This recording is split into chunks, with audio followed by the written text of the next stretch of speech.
Once there was a person who somehow lost his way in a forest.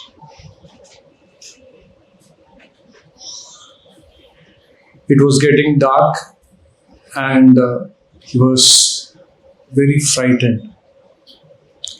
He tried his best to figure out a way whereby he could get out of the forest, but somehow he couldn't. Then all of a sudden, he heard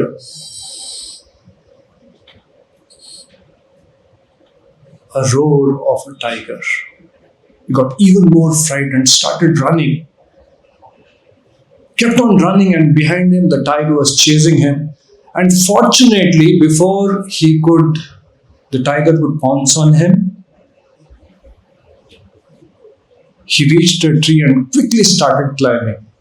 And before the tiger just reached the tree, he was safely on a branch. Had a sigh of relief. Somehow he could save his life from this tiger. But nevertheless, the tiger was there looking at him while he was seated on a branch, eagerly waiting when he would fall down or when he would come down and he will have a nice feast.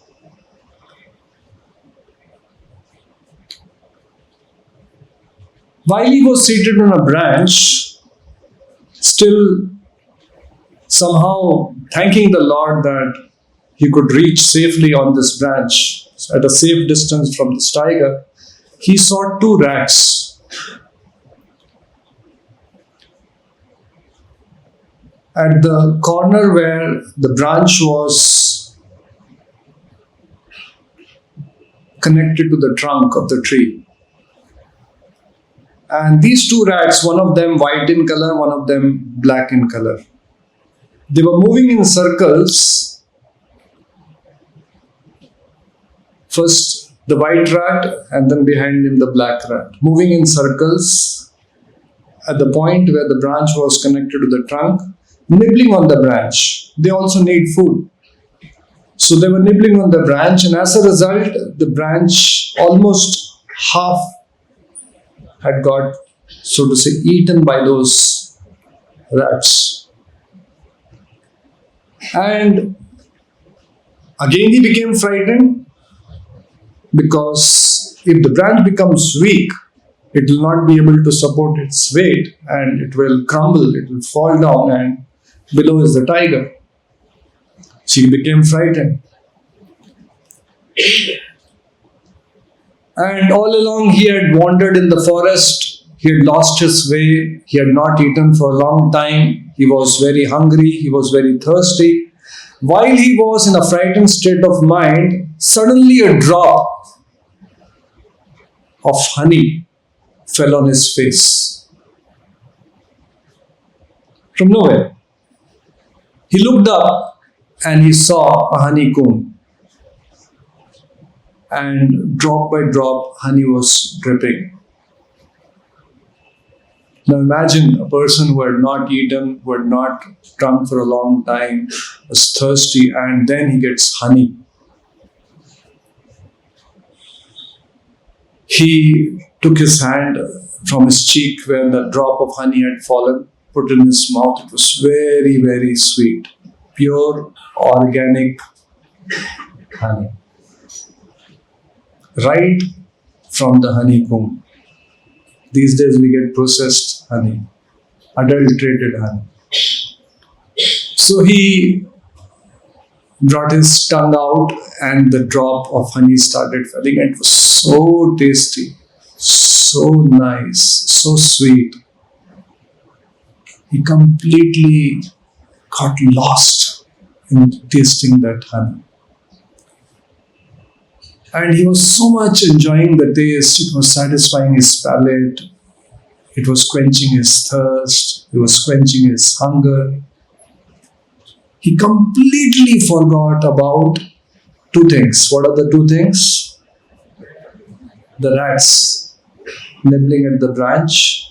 He also forgot about the lion, the tiger, waiting for him below.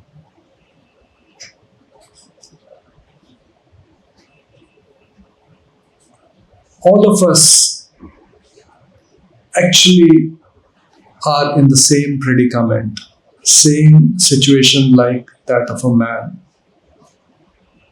Today we may not have tigers sitting below our seats, or we may not be able to see the tiger. We may not be able to see the rats, but it's there.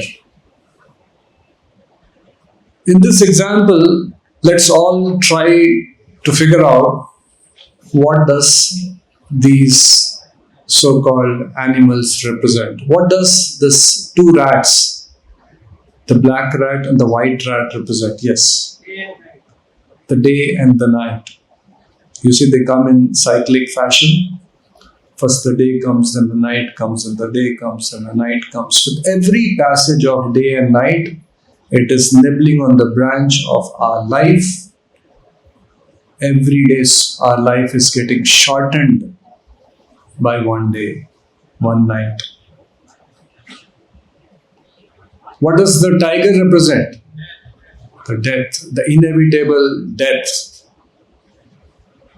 One day, irrespective of how nicely we are seated on the branch, no matter what, how much the rats have nibbled, the branch has to fall. We have to succumb to death, as sure as death. Many times in our session, when we talk about death, people talk about, why be pessimist? Why not be an optimist? And yes, we have to be optimist. But we also have to be realist. We cannot forget the reality. Sometimes when the hare is being chased by the rabbit is being chased by a lion or a tiger in a forest, you know what it does? It closes his eyes and just sits in one place and thinks that there is no lion.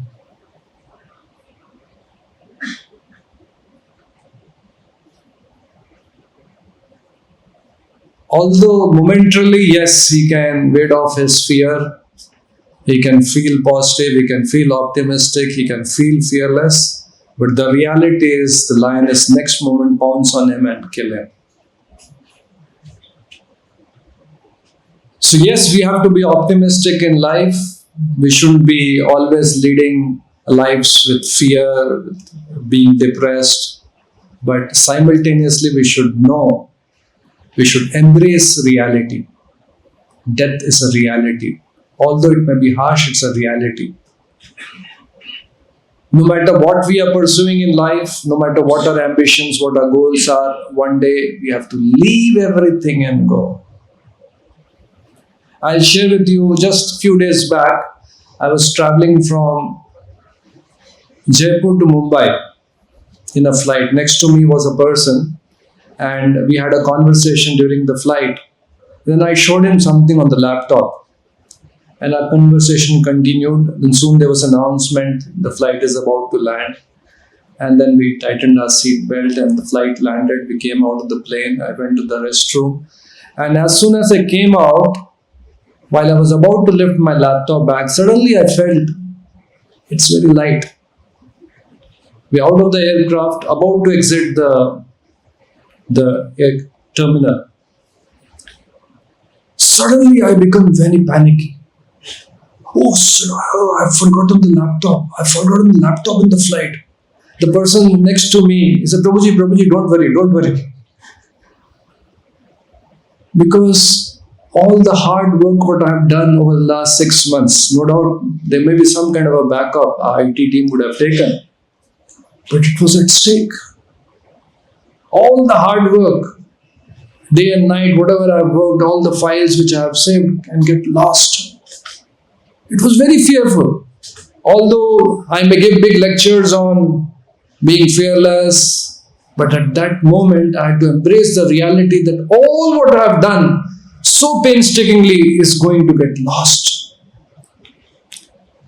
Every one of us, without exception, are going to face this reality that all all what you have done, all what you have achieved, all what you have accumulated, all what you have gathered, the degrees, the bank balance, assets, the property, everything one day we have to leave and go. And it's very painful experience. Just imagine losing your mobile phone. How many of you have lost a mobile phone? Please raise your hands. Can you just relate with the experience? Although these days we are synced with Gmail, Google Drive, everything we can sync, but imagine you've lost your contacts, lost your data. It's painful. So the tiger represents the death, and the honeycomb with the honey dripping, very sweet, very nectarian. What does that represent? Materialistic pleasures. It's so enamoring, so tempting, so alluring. More so in present day world. You can order whatever you like to eat, whatever you like to drink, any time of the day, any time of the night. It's very, very alluring, very, very tempting. All the so-called materialistic pleasures. And we get lost enjoying these pleasures. The titillation of the senses. The pleasure we get. Yehi samsparshaja bhoga. But what is Krishna saying in the Gita? That very pleasure, yehi samsparshaja bhoga, which we enjoy by senses coming in contact with the sense objects, that is the root cause of our miseries. Yehi samsparshaja bhoga dukha yona hi evate is the source of our misery. These days, as we are getting more and more westernized, live-in relationships, boys, girls coming together, enjoying, all will have to pay a price. Nothing comes free in this world. Yehi samsparshaja bhoga, that enjoyment what we are getting, Krishna is saying, dukkha yona hi evate, is a source, is a breeding ground of misery. And we get lost in these pleasures thinking that I am enjoying. Srila Prabhupada was once asked, Swamiji, what's the goal of your movement? Prabhupada looked at him and said, the goal of a movement is to enjoy life. People think goal of a movement is to renounce pleasures, renounce the world, renunciation. Actually, the goal is the same, to enjoy life. But how to enjoy life requires intelligence.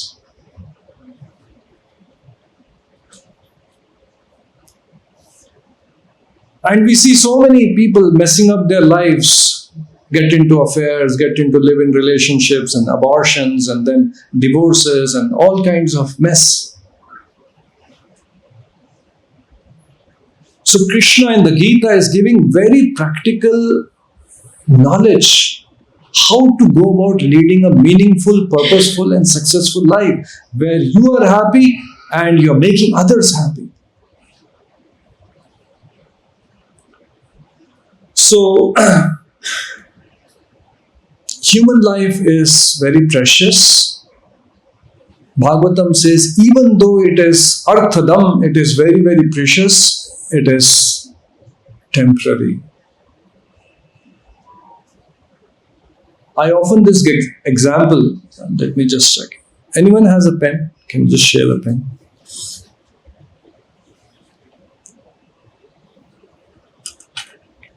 Can one of you come here on the stage, one of the folk boys, please come forward, anyone. Yeah.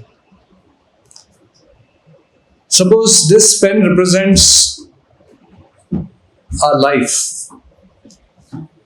Just wait. This pen represents our life. This point of the pen represents the day we took birth, we came in this world.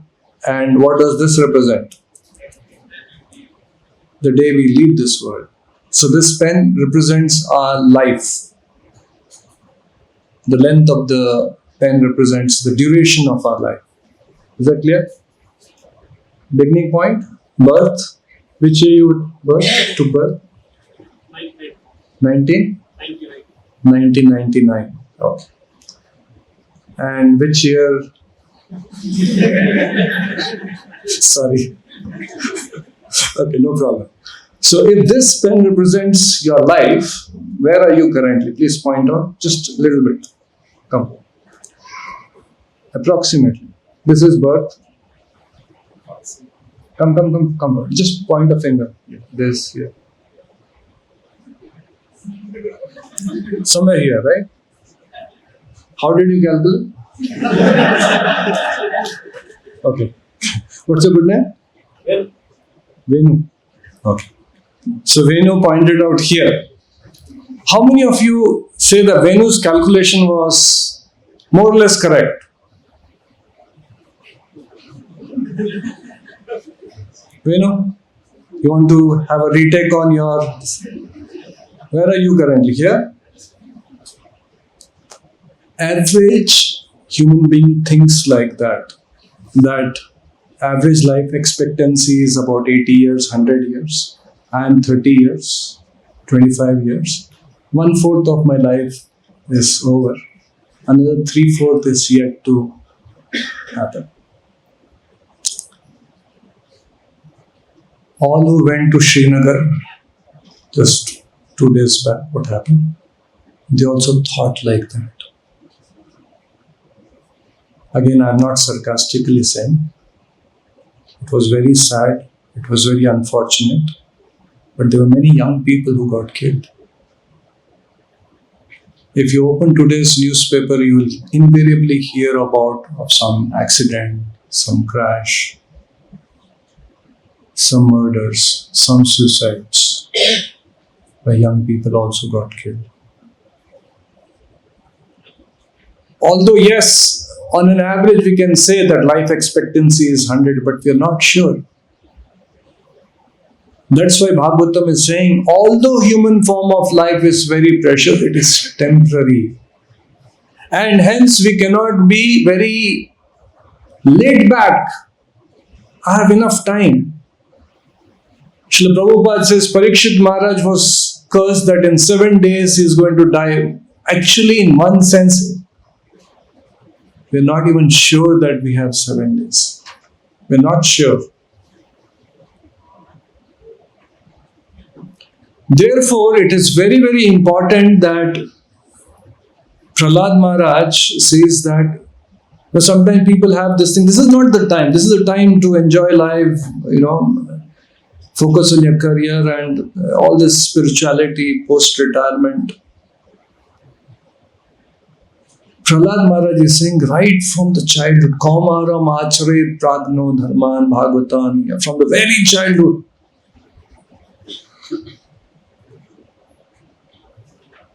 Because human life is precious and we're not sure. It's a fact, it's a reality. What I am saying is a reality. Can anyone say that today I am 25, so 3/4 of my life is still in my hands? No, you cannot say. You cannot confidently say. Probability, yes. Statistics, yes. But not sure. Just few days, not few days, I think I've seen this with my own eyes, this cord road right in front of our temple. There was a lorry coming from this Mahalakshmi layout side.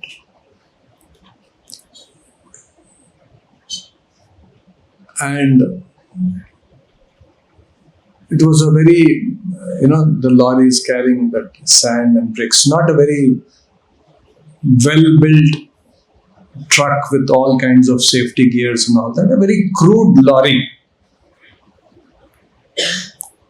And since there is some kind of an incline, some slope, it was at least 70, 80 kilometers, quite,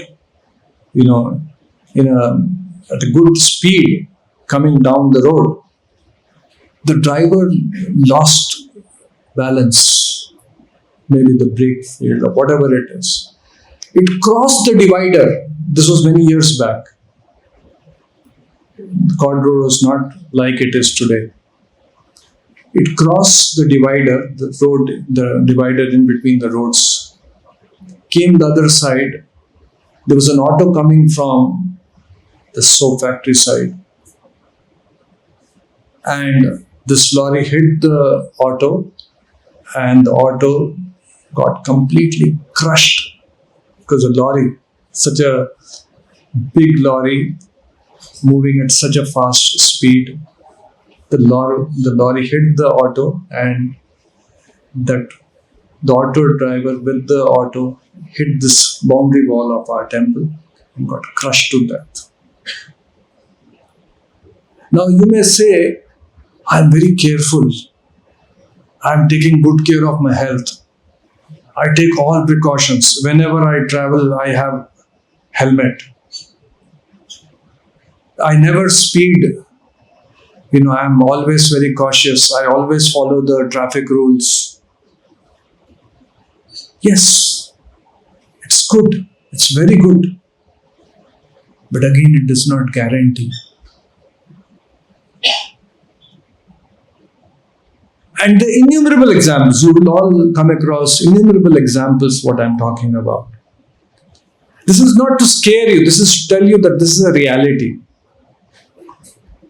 So therefore, it is very important that we all, right from the young age, when we have intelligence, when we have discriminatory power, when we have life ahead of us, we make wise decision about how we spend our time, how we spend our life.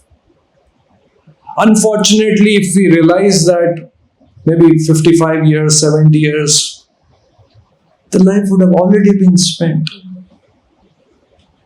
Even if you can just realize I made a mistake. You can only repent. Because life is gone. Your prime time is gone. Your energy levels are all down. You're in the end of your life. So, fortunately, we are young. We have life ahead of us. Let's use our time wisely. So, today's session is the secret of consistency. All of us here today, we have gathered. All of us have some sense of, yes, we want to practice spirituality. We want to move ahead. The very fact that you are here demonstrates that. Somewhere you are connected. Somewhere you have come in touch with us, this temple. You started coming, attended few classes, attended few sessions here. And some of you may be also chanting, reading Srila Prabhupada's books. How can we be consistent? How can we, in spite of so many allurements, so many temptations, so many distractions in this world, how can we be consistent? Someone may pass a sarcastic remark, someone may criticize. Doubts will come in our own mind. Is this the right time? Am I doing the right thing? Is it too early for me to get into all this? Still, how can we be consistent in our progress on this path? This is the topic. Today I'm going to share with you 3 principles. I'll not confuse you talking so many things, and finally at the end of the session you also don't know what exactly I should take back home as far as learning is concerned. 3 important learnings. And at the end of the session, we all will revise, we all will revisit. I will ask each one of you, and you have to join and tell me what those 3 learnings are. The first point I would like to stress to be consistent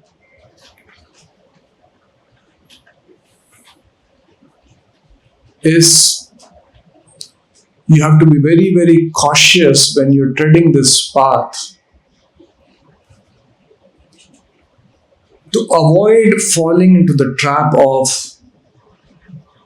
fault finding, criticizing, blaspheming, blaming. They say familiarity breeds contempt. When you are new, coming for the first few days, few months, everything is new, everything is nice. You're in awe and reverence, you have respect for the devotees. But as time passes by, as years pass by, we become familiar. Familiar with the organization, familiar with the devotees, familiar with the systems. And then, if we are not cautious, if we are not, so to say, regulated in our thinking, familiarity breeds contempt. We can start looking around for things which are not okay, start finding faults with the system. Why prasadam is given only to people who come on time? Why it is like this? Why there is separate queue for donors, separate queue for general public? Why it is all this like this? Why there is so much of commercialization? Why here also there is politics? Prabhupada used to say, in a garden, there'll be many kinds of flies and all that. Broadly speaking, there's a fly which will focus on the dirt, the garbage, the filth. It'll go and hover around that and sit on that garbage, filth. There's another kind of a bee, of insect, a fly, honeybee. It will hover around nice fragrant flowers and collect honey. Broadly speaking, we can also be like that housefly which hovers around and finds the filth and gets, so to say, attracted to the filth, and we can be like a honeybee. The choice is ours. Everywhere, in everyone, there is good and bad. Today you may talk good things about me. I am so and so, I am so. I still know I have a long way to go. I have still a lot of weaknesses, lot of shortcomings, lot of, so to say, improvement areas. Any organization in the world, it will have some strengths, it will have some weaknesses. Every place will have something which is not okay and something which is okay. So if we are not trained, if we are not regulated in our thinking, we can be like that housefly and start looking at faults, start criticizing, start blaspheming, start finding faults. And in our scripture it is said, we can end up committing Vaishnava aparadh, offenses, a kind of offense which is called the mad elephant offense. Imagine you're a gardener and you've taken so much of pain in growing the garden, the trees, the shrub, the bushes, the flowers. And imagine a mad elephant enters in that garden. What took you 15 years to grow that garden, the big trees, the flowering trees, can be uprooted in no time by a mad elephant. It can ransack the garden in no time. Likewise, what we have so painstakingly accumulated, the spiritual credits, what we have accumulated, can get ransacked, can get crushed in no time if we end up committing Vaishnava aparadh. Our Shastra says this aparadh, Vaishnava aparadh, is called the mad elephant offense. Now, this does not mean to say that there is no shortcoming in other devotees or in the systems or in the processes or in the temple. There is no way to say that. We all understand, we all recognize, we all know, we have big meetings, how to improve, how to, all the shortcomings what we have. We are aware of it. But if you're not regulated and thinking, if our mentality is like a housefly, we end up finding faults. And a time will come, we say, here also it's the same thing. Outside, like outside. Here also politics. Here also favoritism is there. Here also it is like that.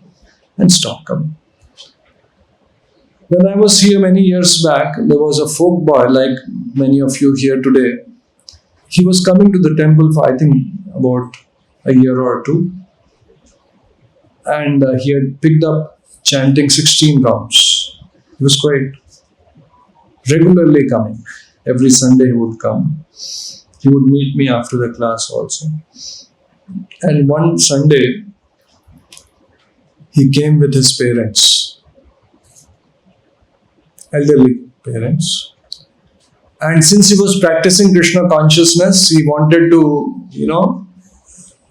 impress upon his parents also that Krishna consciousness is so good, so nice, and he wanted to give them a very pleasant experience. He brought them to the temple. They were from nearby town, not from Bangalore. So they had come to Bangalore. He brought them to the temple.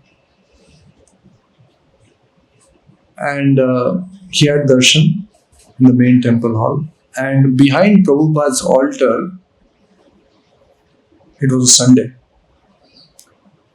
He opened the chain, whatever the chains are, the barricades, and was trying to take his parents to Prabhupada's office down near the lecture hall. And unfortunately on that day, there was a new security guard. Security guard keeps changing. They are in shifts sometimes. Somebody resigns, so they have to be replaced. So that security guard was apparently new.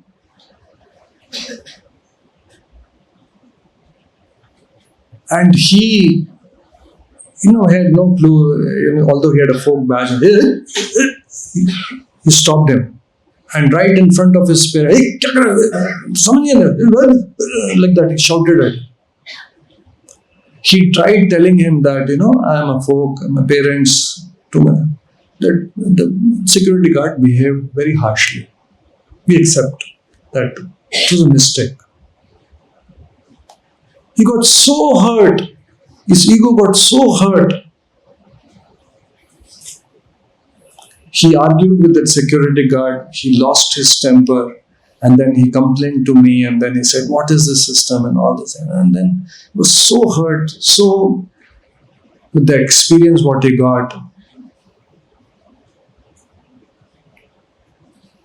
you won't believe he stopped coming to the temple. I tried calling him, tried speaking to him, tried explaining to him, tried apologizing, tried begging forgiveness. He said, no. I know your organization, it is like this. This can happen to anybody.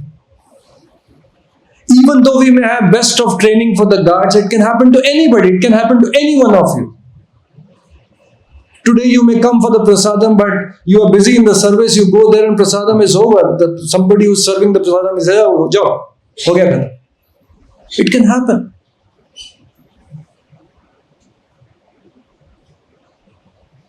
They say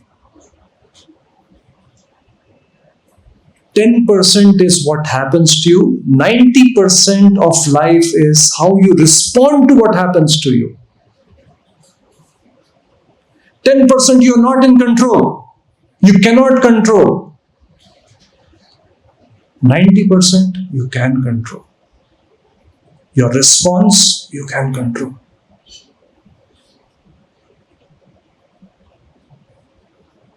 How the guard behaves beyond the point we cannot control. I also cannot control.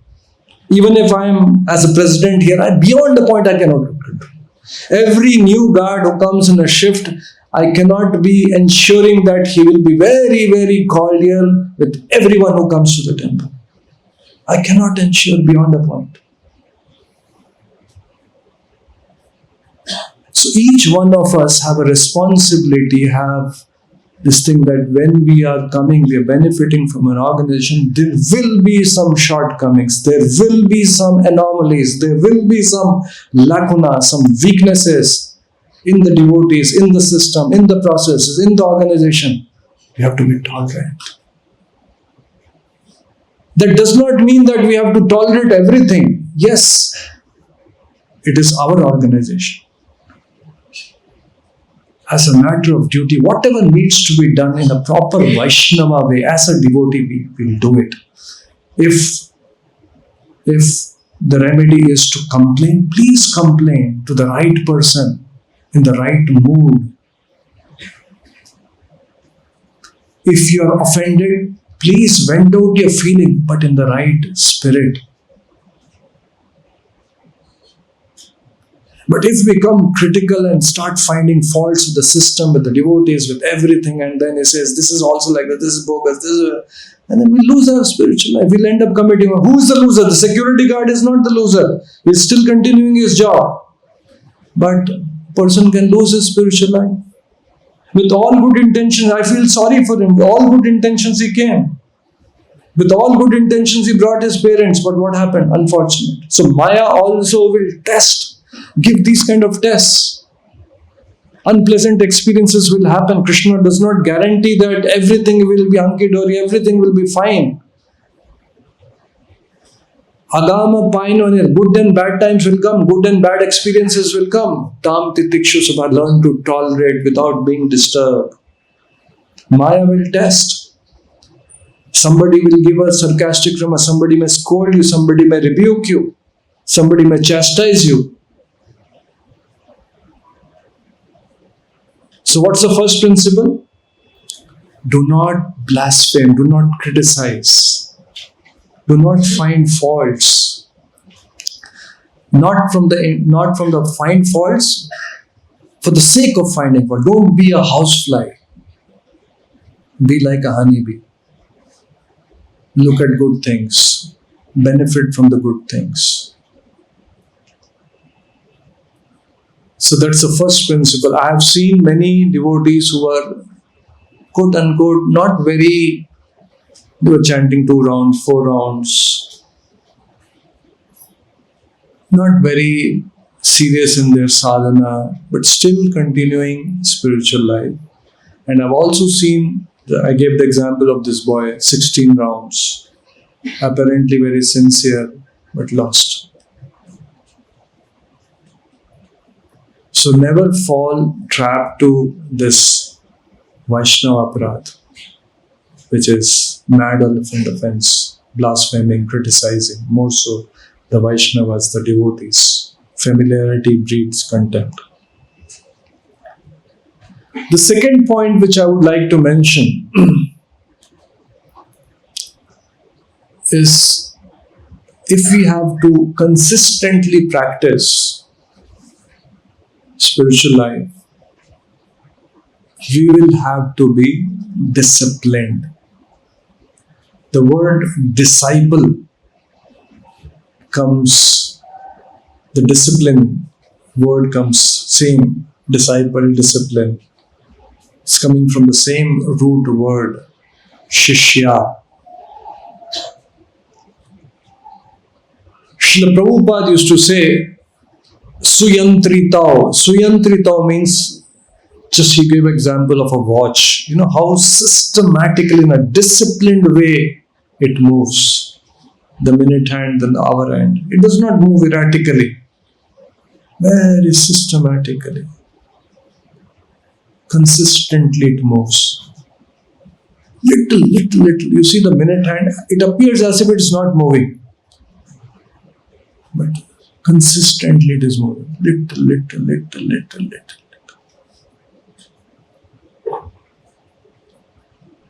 So, the second important principle is discipline. In today's world, invariably,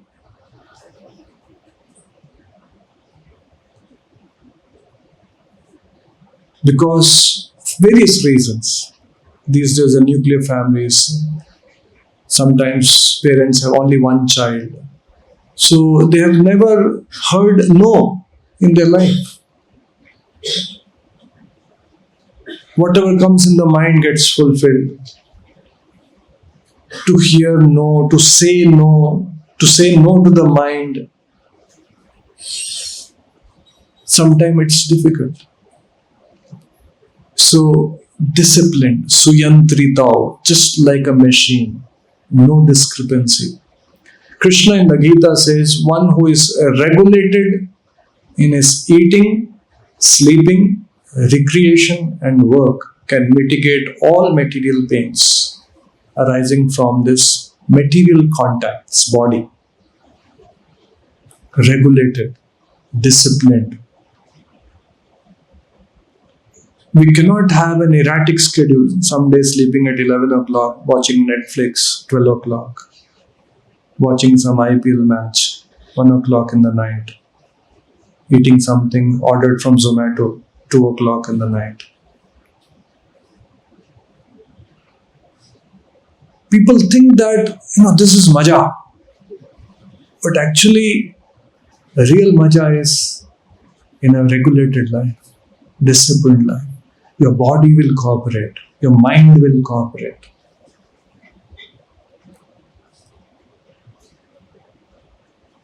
Once there was a elderly man living in a village, illiterate.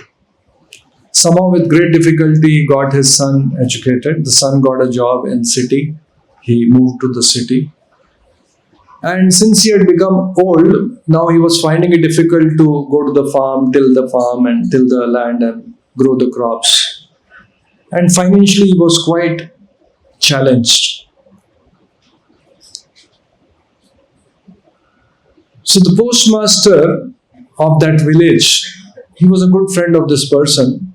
He met him one day and told him, now that you have grown old, now that even financially you're finding it difficult to manage, why don't you write to your son who's in the city? He's working in a big job. You write to him, he will send money. So this old man was reluctant. No, God has given everything. How can I ask my son? He will also have so many expenses in the city. The postmaster said, don't worry, I will help you. I will write a letter. We'll explain the situation. We'll explain how you have health challenges, how you're not able to go to the farm, how it is financially challenging. And we'll ask him, he will not mind, we'll ask him to send some amount. So father reluctantly agreed. So the postmaster wrote the letter in which he explained everything. And then in the end he's writing, my dear son, if you don't mind, I'll be very, very grateful if you can send 1,000 rupees every month. And the postmaster, handed a letter, and finally at the end, this man, father, signed. And this letter was sent. The son received the letter. He was very, very emotional, getting a letter from the father. He knew all the sacrifices that the father had done for his upbringing, for his education. So he said, my father is asking me 1,000 rupees. Tears started flowing his eyes. And he said, yes. No matter whatever challenges I have, whatever EMI, whatever commitments I have, I'll send 1,000 rupees. So he decided. Now when this letter was sent, I missed this part. When the letter was sent, the postmaster did one gadbad. The father signed 1,000 rupees. The postmaster added 1 0. So when the letter received by the son got a letter from the father saying that he wants how much? 10,000 rupees. The son, 10,000 was big. He had EMIs and all that thing, but somehow he agreed, my father has said, and he became emotional. And he started sending 10,000. Who received the money order? Postmaster. Those days UPI and Google Pay was not there. So the postmaster received the money order. He gave 1,000 rupees to the father, kept 9,000 with him. The father is happy. The postmaster is happy. The son is happy.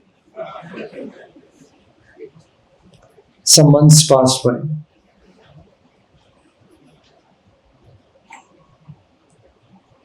Postmaster started realizing 9,000 thoda sa kam pad raha hai. You see, father is 1,000 rupees is happy. Postmaster is feeling 9,000 is less. He again went to the father. Again did some chabi. Said 1,000 rupees. How we can manage? It's difficult, no? See, inflation has happened. Trump has put tariffs. Everything is becoming costly. We'll again write one letter and I'll explain. Genuinely, things have changed now. We'll write 2000 rupees. So again he wrote letter, 2000 rupees. Again, before posting the letter, add one more zero, it became 20,000. Sent the letter, the son received it. With great difficulty, started sending 20,000.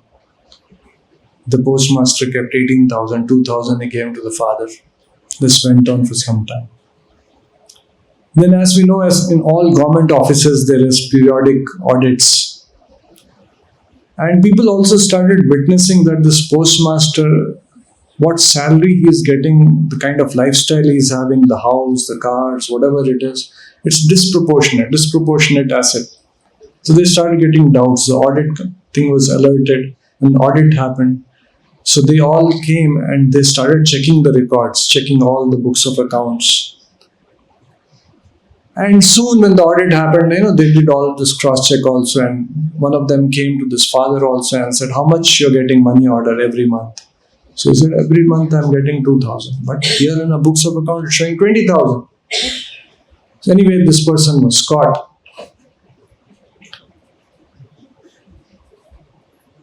Actually, in all of our lives, we are like that father. And Maya is like that postmaster which is royally cheating us.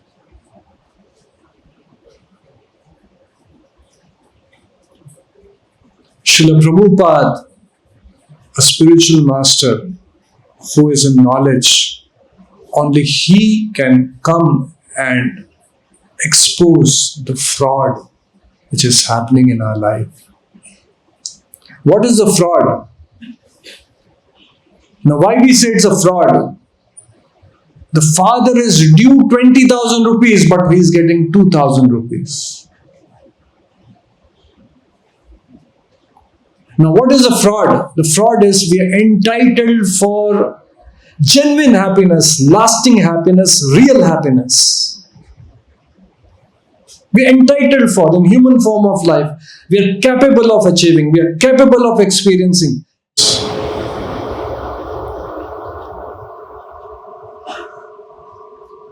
A, B, C, D. E for association. Satsang. Like here we are gathered. Every Sunday we have opportunity to associate, hear some sublime message, words of wisdom from Gita. A for association. B for books. Reading Srila Prabhupada books, associating with Srila Prabhupada, his Vani.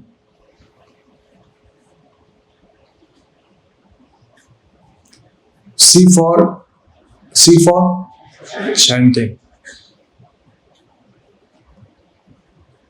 D for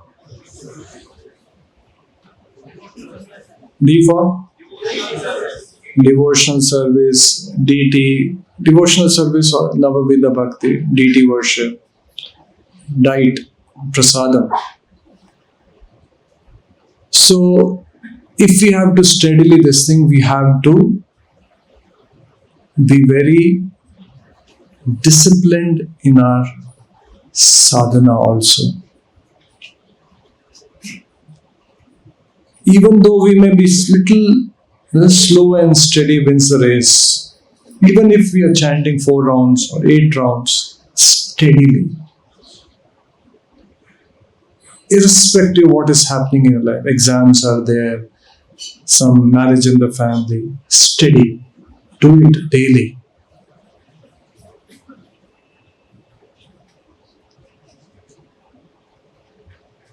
So every day morning, try to get up early. Try to do your chanting, whatever commitments you have taken, reading Srila Prabhupada books, hearing some lectures, Bhagavatam class, 1 hour, 2 hours, whatever your circumstances are, whatever your commitment levels are. Be very consistent in your sadhana practice. Before I end, I would like to share something very practical. All of us should try to get up early in the morning. It may not be a habit. It is also not very austere. Once a habit gets developed, then it is not austere. It's not something very difficult.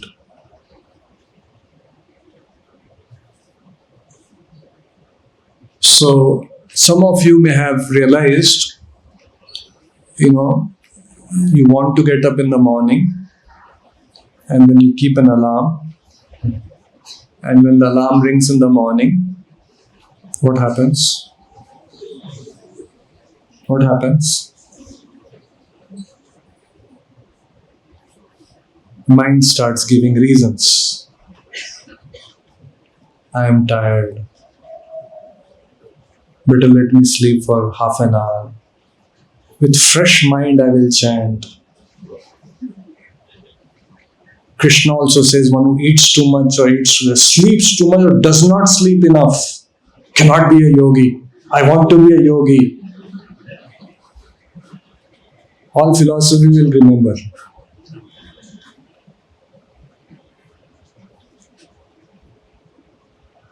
And once you get up late, then the whole schedule is, you would have realized, then in a hurry-burry you chant your rounds and then you rush to the office and the mood is bad, and in the office also always you're remembering 2 rounds are pending, 2 rounds are pending. And in the night when you come back, somehow you're chanting those 2 rounds, waiting when those 2 rounds will get over. It's always good if we are disciplined. It's always good if we can wake up early in the morning and have a very nice schedule. Start the day with a victory. So one practical tip which I will give you, which some of you can try. How many of you have challenged waking up in the morning? Almost all the hands are up.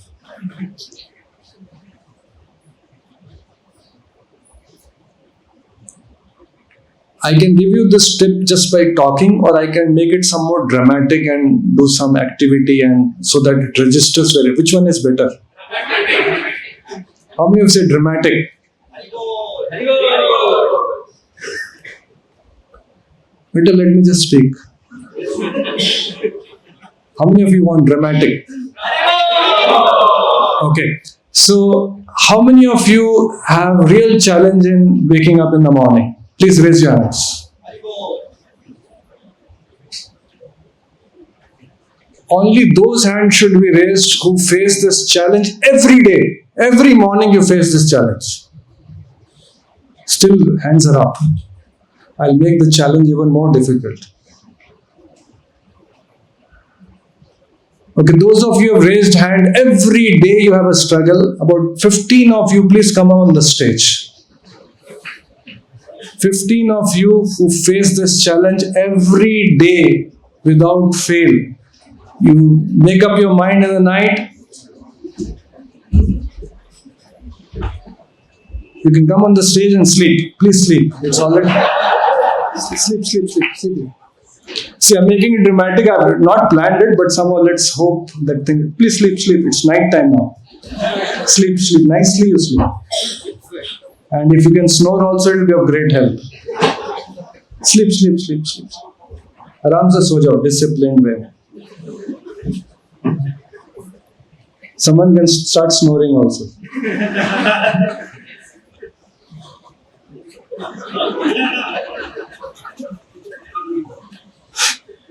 A little more.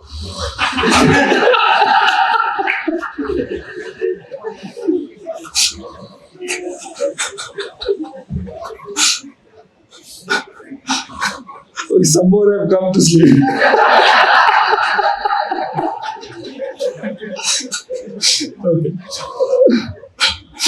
Okay, now please wake up a little bit. Wake up. Everyone wake up and get up. We'll again sleep, don't worry. Okay, now you have to hear this instruction very carefully. On the net, you can check this thing. Again, it's some karmi stuff, but it can be helpful. Our process is whatever is helpful, whatever can be useful, whatever is favorable to Krishna consciousnness, we can use it. There's something called as 5-second rule.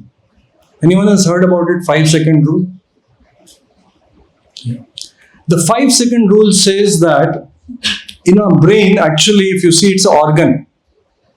And They have, a lot of research happening, a lot of people, inquisitive minds trying to figure out which part of the brain does what function, where the habit loops are there, which part of the brain is responsible for memory and things like that. So, there are a lot of people doing a lot of research, 8 years researching on brains and trying to measure out various things.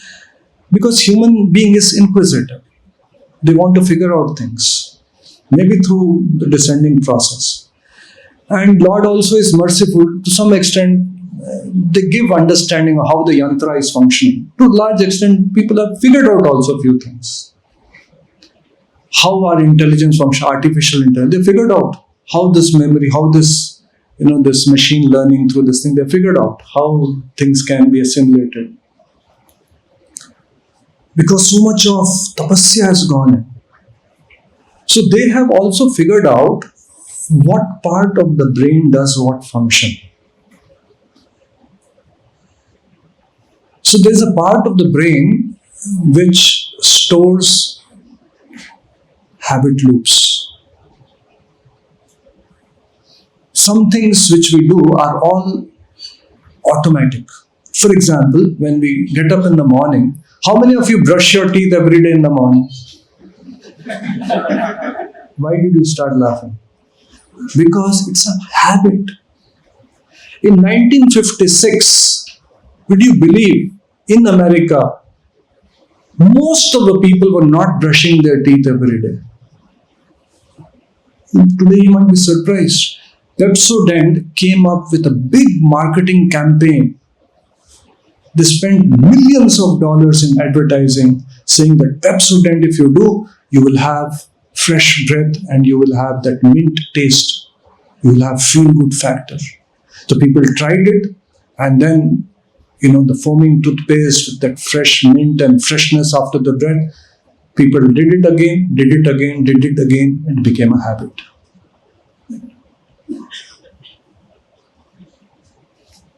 So there is a part of the brain where habit loops are stored.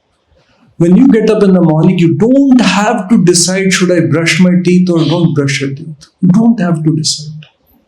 Your brain decides, and you will brush your teeth.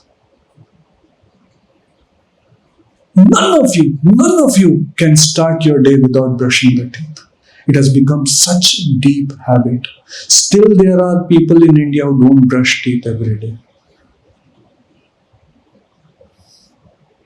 Still, there are people in India who don't take bath every day, and they're happy. If you try not taking bath one day, you'll feel uneasy because it has become part of your system, habit.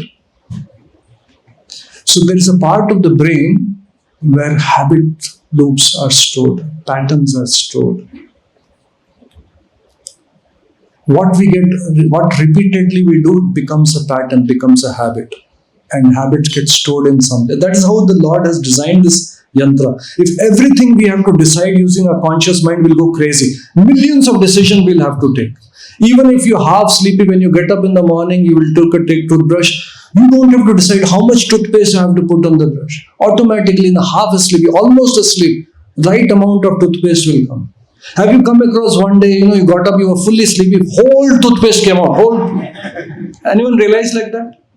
Just right amount of this thing. Even you were almost fully asleep. It's all how many things are automatically happening.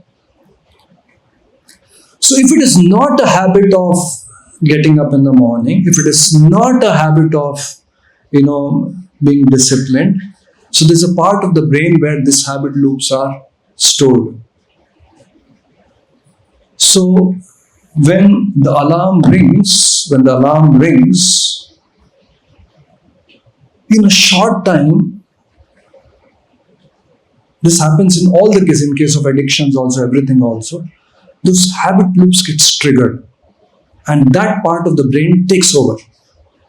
Then all what you have heard, all the resolves what you have made, everything what you've heard that Krishna says this, Krishna did, you have memorized so many shlokas, all that will go in vain because that part of the brain has taken over. The habit loops have got triggered.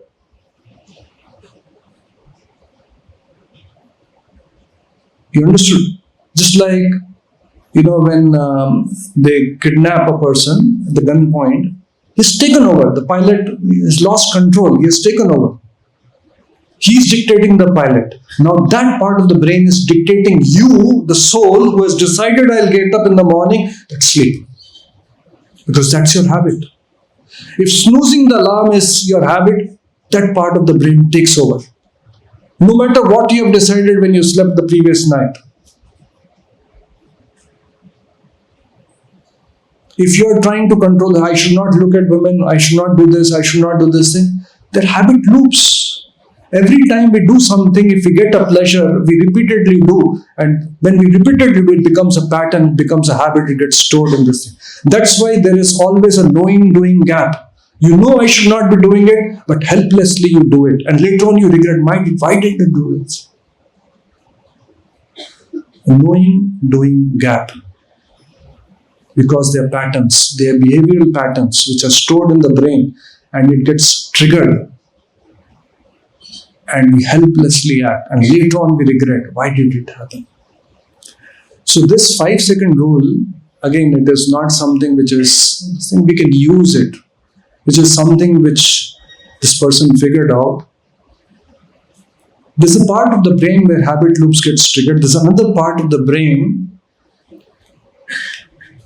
which we can trigger consciously and avoid triggering the part of the brain where habit loops are stored. And this 5-second rule is, whenever that impulse comes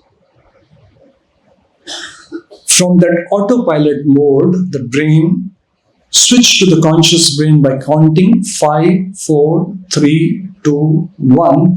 And before your mind takes over that part of the brain where habit loops or whatever thing is getting triggered, you act. In other words, you have only a 5-second window.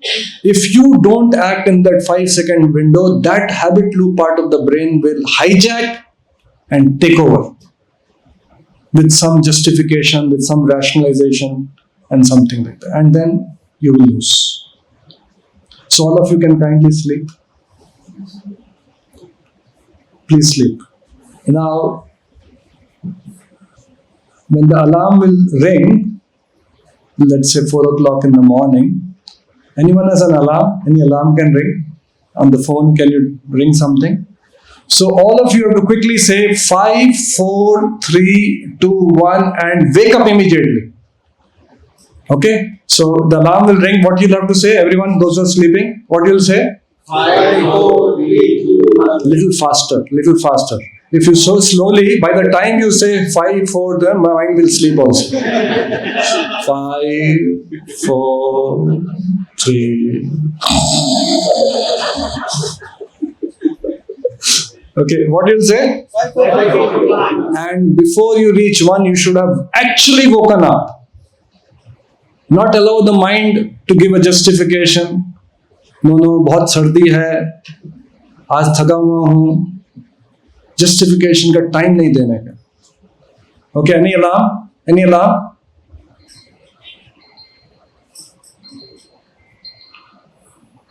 ये सुनाई नहीं दे रहा. Okay, one alarm will ring. As the alarm will ring, just think that it is 4 o'clock in the morning.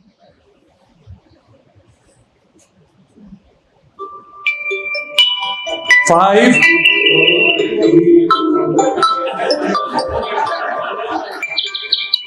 Get up. Go back to seat.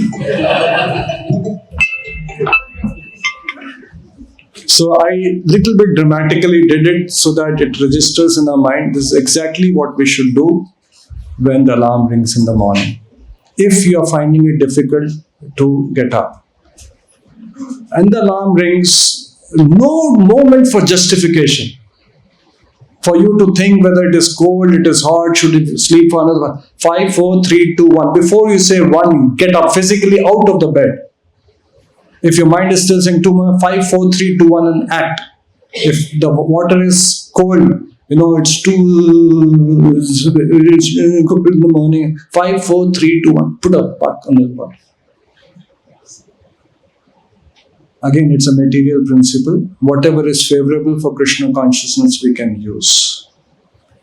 So some of you finding it difficult to wake up in the morning, because waking up in the morning is very important. If you wake up in the morning, you will have enough time to do your chanting, reading, hearing, start the day victoriously, be disciplined, be consistent. If you have done your spiritual practices strong, nicely, then you will have the spiritual strength to take on the attacks of Maya, all the temptations, all the allurements which come into your way. Even when you're getting tempted, don't want to do something. 5, 4, 3, 2, 1. Before justification comes, act. Say no to the temptation. So let's revisit what are the 3 principles we talked about today. The first principle is avoid any kind of fault finding, blaspheming. Be like a honeybee. Pick up the good things. Focus on the positives. I'm not saying that we have to close our eyes to the defects. In a right, proper way, we can go and whatever needs to be done. If you have to complain it to the right person. What is the second principle? Discipline. Be disciplined, regulated. Suyantrito, like a wall clock. Third, our daily sadhana. For that, it's good that we get up in the morning. We have a morning routine. Start the day with early morning victory, and for which a very simple thing which we can use, which is a 5-second rule. You can check on the net also. There's a TED talk also on this topic. When you keep an alarm, morning get up 5, 4, 3, 2, 1. Before you reach 1, you should actually get out of the bed. So if you follow these 3, 4 things, I'm sure you will be very consistent in your spiritual growth. No doubt there are many other principles. This is not completely this thing. There are so many principles such as surrender to spiritual, 6 principles of surrender, faith in the spiritual master, serving Srila Prabhupada. There's so many principles. But these are something which I feel if we can practice, it will be of great help to be consistent and grow properly in our spiritual life. Hare Krishna. Thank you very much.